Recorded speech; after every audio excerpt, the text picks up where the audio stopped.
TikTok is the most vulgar, vapid, self-absorbed, and dehumanizing social media site in living memory.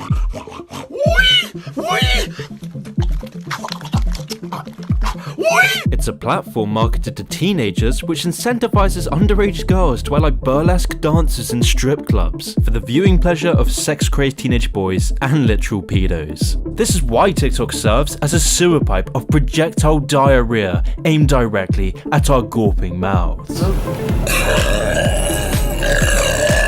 And with everyone and their dog trying to get as many views as possible, TikTok has managed to gain a foothold in the psyche of tomorrow's young adults. As Andy Warhol said, in the future, everyone will be world famous for 15 minutes. So then the question is, where the hell did this wave of TikTok downloads even come from? Why did the Reddit CEO call TikTok fundamentally parasitic? And why are governments around the world becoming so nervous about TikTok? Something else is going on.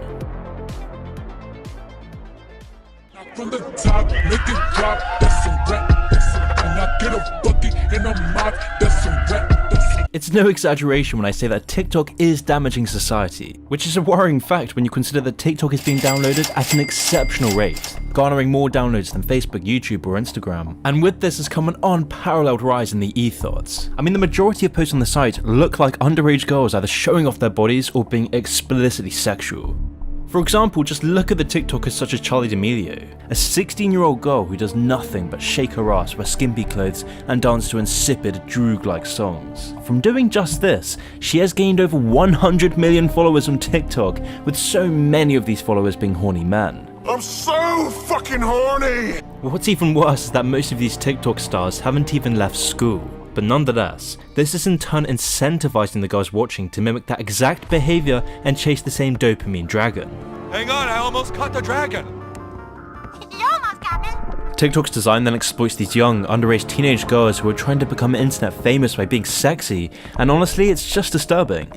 So as TikTok grows, these sorts of people are the new role models for teenage girls. I mean, is it any wonder that doctors on TikTok are telling 12-year-olds to get STD treatments without their parents' knowledge?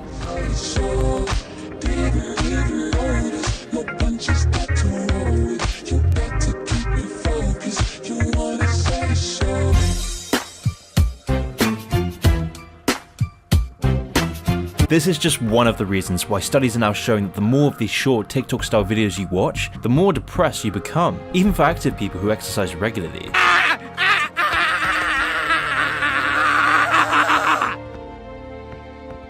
Being famous used to require having actual talent, but now as a result of TikTok, the measure of fame for teens is directly proportionate with the volume of tasteless debauchery the algorithm promotes. Vulgarity has replaced talent. The more vulgar and obtrusive, the better.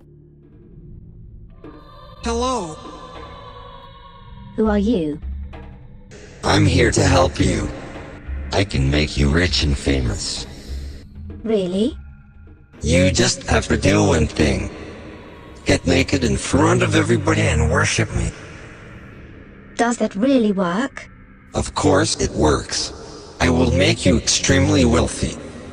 In exchange, I need your soul. I mean friendship. Do we have a deal?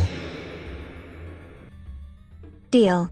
Thanks to TikTok, young people are increasingly buying into the idea that narcissism, not fulfillment, not meaning, not authenticity, but narcissism is the ultimate measure of satisfaction. And is it really any wonder given the warped and corrosive view that's fed to Generation Z by TikTok's algorithm? But then again, that's the least of TikTok's problems. Because TikTok isn't just depressing and creepy, it's neurologically damaging.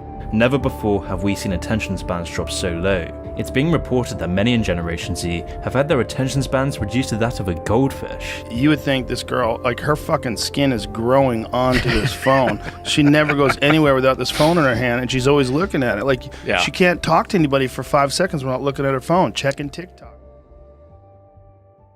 I was in a video drought. You know the feeling. There are videos we watch because we've got to watch something and it's better this than nothing. You get stuck here long enough and you start drifting back to Tinder and Snapchat, but you know that's not where you belong. So you try this and that. Some videos get you with fancy graphics and thumbnails and all too often making you feel like you've been robbed of time. I couldn't bring myself to go there. And with friends and family constantly talking about TikTok, I eventually caved and downloaded it. It took me over an hour to escape from the most hollow and vacuous videos. I wasted so much time watching apes, guys shooting sword shotguns, and just complete narcissists assists, and in my own experience after watching these videos for hours, I would struggle to read a book for more than 15 minutes without getting fidgety, and I wasn't the only one having this issue, far from it. Turns out a whole generation of people are now wired into these dopamine-sucking videos, with the original source of this ugly behaviour being TikTok.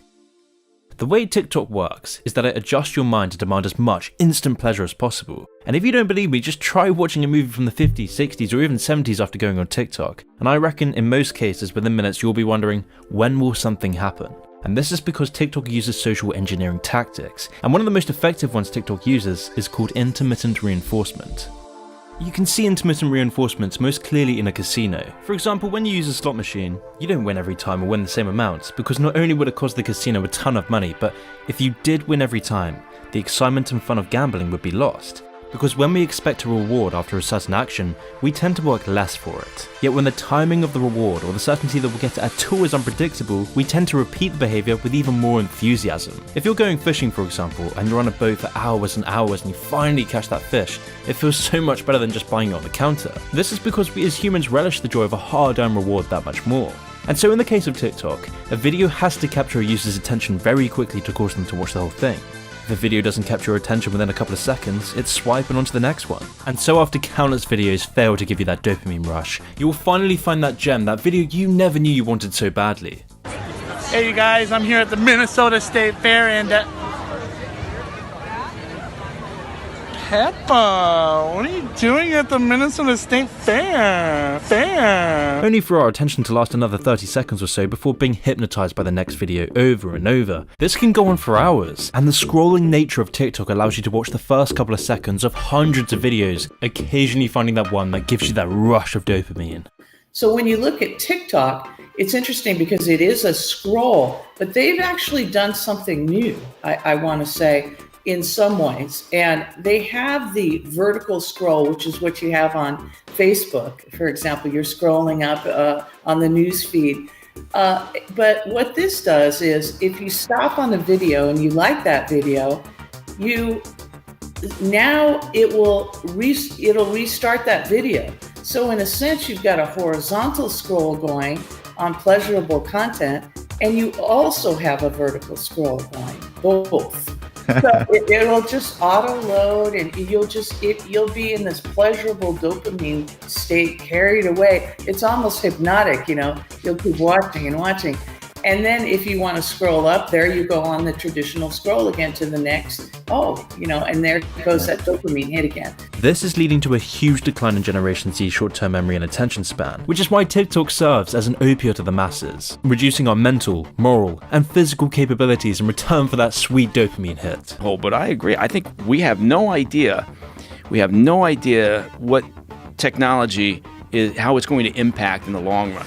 We don't have enough of a test case yet. Right. And I can look at my kids and and just within my little microcosm of my three little dudes, their sort of their attention span, right, and their ability to, and you can see it impacting. You can see it impact the way that they study, the way that they learn, the way, and I don't think we're, again, I'm not a Luddite, but I don't know that we're doing ourselves any favors, right? And I don't think we're doing ourselves favors either, and I don't think there's any way of pulling back from it. And who's better at social engineering than TikTok's biggest investors, the Chinese government? TikTok's highest ranks are unsurprisingly littered with Chinese officials, the very same people who have been using Silicon Valley-funded social credit scores to control their population.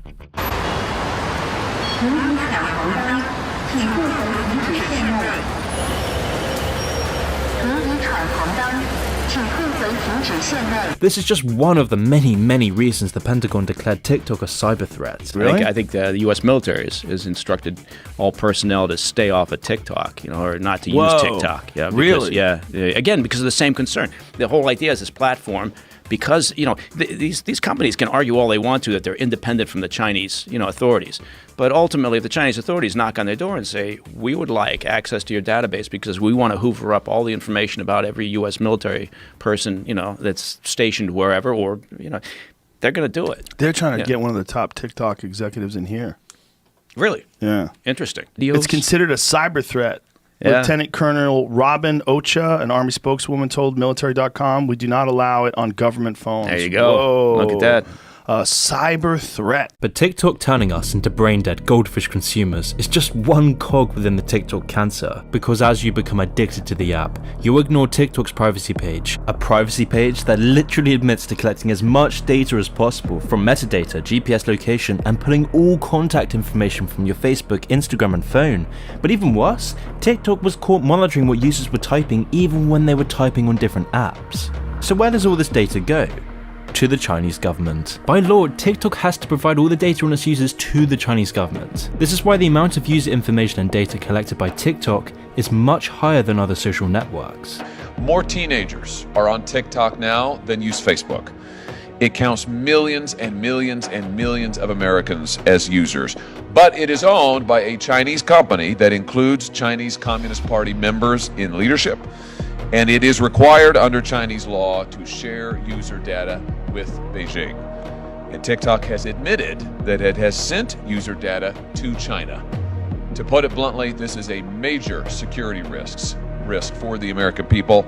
But as the app has been downloaded 165 million times in the US, it might be too late for that to matter, because if each of these downloads is unique, more than half of the American population has already turned over their most sensitive data to the Chinese government. We already know that sites like Facebook and Google are free because you, the user, are the product, but even then, Instagram, Facebook and Twitter, they don't collect anywhere near the same amount of data that TikTok does, let alone trying to hide it like TikTok does. They just don't compare, because allowing your profile to be mined for targeted ads is a world away from servicing a literal dictatorship committing an untold amount of atrocities. And what kind of data is TikTok collecting as it runs on our phones? A heck of a lot more than you would think. Images, of course, that users post. But TikTok also collects information about the messages that you send, about the apps that you use, the other apps on your phone. It collects the sites that you visit. It collects your search history. It collects your keystrokes. It collects your location data.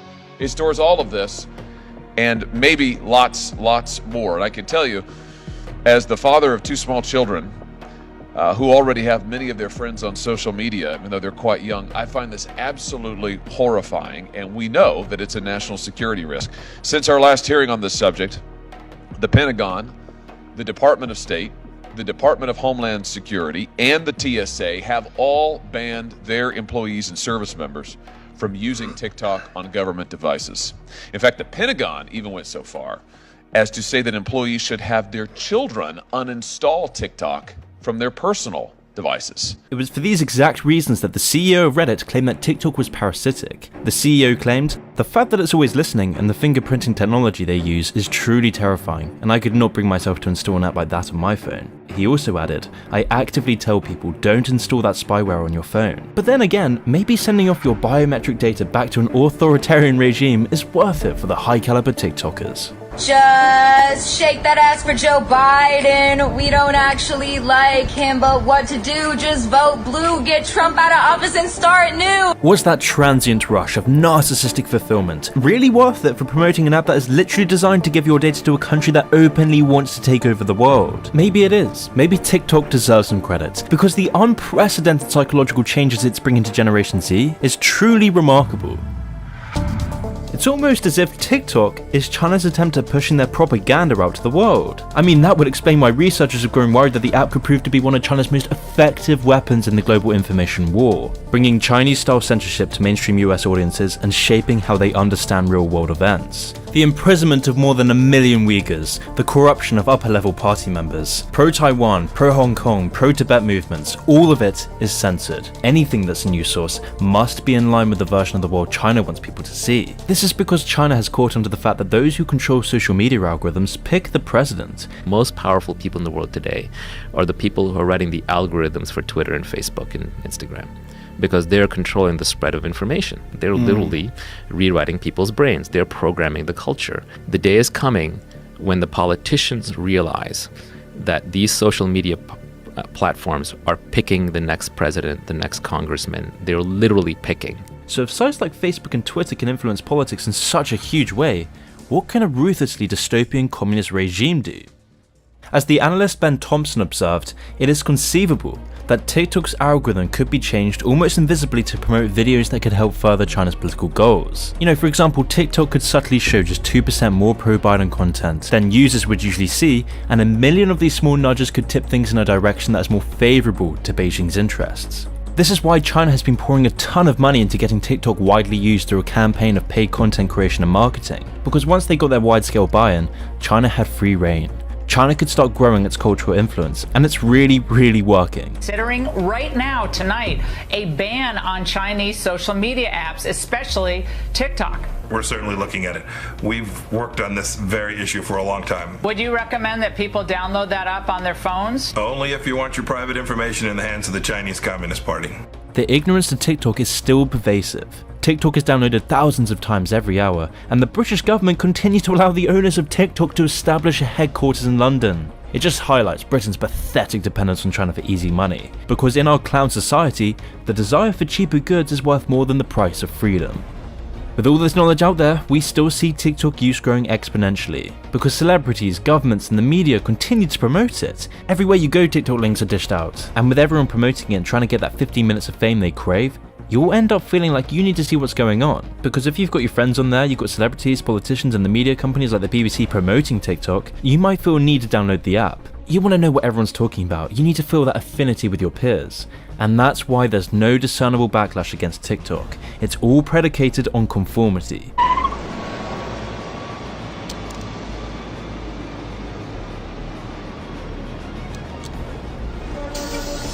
We are seeing our minds rot. We are becoming so numb with the deluge of entertainment on offer that we have no time or interest in improving our lives, no attention span to form our own ideas, no care for the existential threat China poses.